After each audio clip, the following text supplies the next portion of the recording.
Network కోసం 20 కిలోమీటర్లు వస్తున్న మంగి నుంచి తిర్యానికి రానుపోను 40 కిలోమీటర్లు రోజు వస్తున్న వీడియోలు అప్లోడ్ చేయడానికి. మరి విలేజ్లో నెట్వర్క్ రాదా అని మీకు డౌట్ రావచ్చు.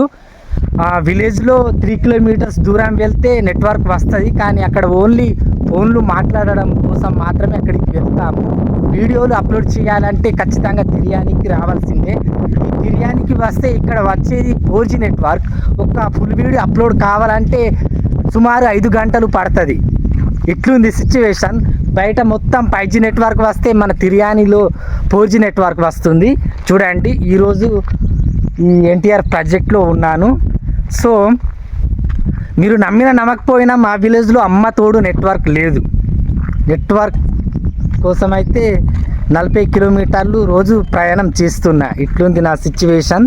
సో ఇంత కష్టపడి వీడియోస్ పెడుతున్నా, కానీ నాకేమో సోషల్ మీడియాలో చాలా తక్కువ సపోర్ట్ ఉంది. ప్రతి ఒక్కరికి చెప్తున్నా, ట్రైబ్ విలేజ్ ఛానల్ని యూట్యూబ్లో ఖచ్చితంగా సబ్స్క్రైబ్ చేయండి. మీకు ఇంకొక విషయం చెప్పాలి. ఈరోజు యూట్యూబ్ నుంచి నాకు ఎన్ని డాలర్స్ వచ్చినాయి అంటే $0.15 వచ్చినాయి. 0.15 డాలర్స్ వచ్చినాయి. ఈరోజు మన ఇండియా రూపీస్లో కన్వర్ట్ చేస్తే 0.15 ఇంటూ 87 ఎంతనో చిల్లర ఉంది. అంటే మొత్తానికి 13 రూపాయలు వచ్చినాయి ఈరోజు.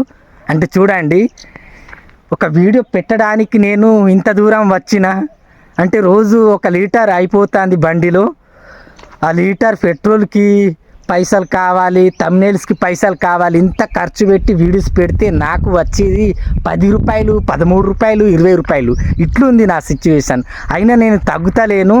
డబ్బు పోతే పోని, నేను ప్రజలకు నా ప్రపంచాన్ని చూపించాలన్నదే నా ఆశయం.